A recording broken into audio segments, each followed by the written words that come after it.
Halo semuanya, kali ini gue bakal ngebahas ya tentang yang semua orang cari, yang semua orang suka, yang semua orang usahakan. Kita bakal ngebahas tentang sejarahnya sih lebih tepatnya. Dari mana sih uang itu berasal? Nah, yang pertama kita pelajari dulu dari zaman-zaman sebelumnya. Kalau uang itu ternyata uang itu nggak langsung jadi, uang itu nggak langsung ada. Orang-orang itu pada awalnya itu percaya kepada barter. Jadi mereka tuker barang dengan barang lainnya. Tetapi ada satu masalah yang sangat lumayan serius ya.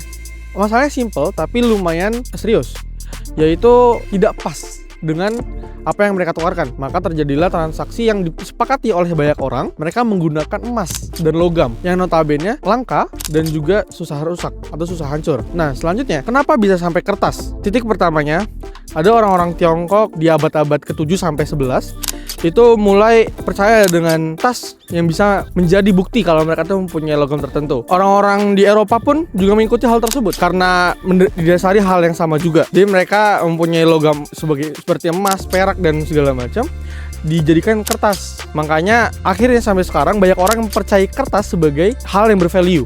Padahal nggak juga. Tapi kalau dulu kan itu jelas karena ada emas ataupun logam mulia di baliknya. Jadi sesungguhnya selama ratusan tahun uang kertas itu adalah bukan uang kertas yang sesungguhnya, yang dimana mereka tuh hanya berjanji bahwa kalian punya emas di balik kertas ini. Karena Perang Dunia 1 dan Perang Dunia 2, maka fiat atau yang kita kenal sebagai uang kertas sekarang itu tidak memiliki lagi. Karena ketika saat perang itu negara-negara butuh sekali dengan emas, butuh pendanaan, butuh juga banyak hal yang akhirnya kurangnya cadangan emas. Maka solusinya bagaimana? Dunia melepaskan emas yang menjadi backingan dari kertas tersebut. Maka itu pun di tahun 1971 akhirnya itu 100% uang tidak ada lagi di backing dengan emas. Maka tidak ada penukaran lagi terhadap emas yang dikaitkan dengan mata uang fiat. Akhirnya masuk ke era fiat money. Nah maka dari itu sekarang fiat hanya bermodalkan kepercayaan. Kalau misalnya kepercayaan hilang dari masyarakat, maka uang yang kita pegang sekarang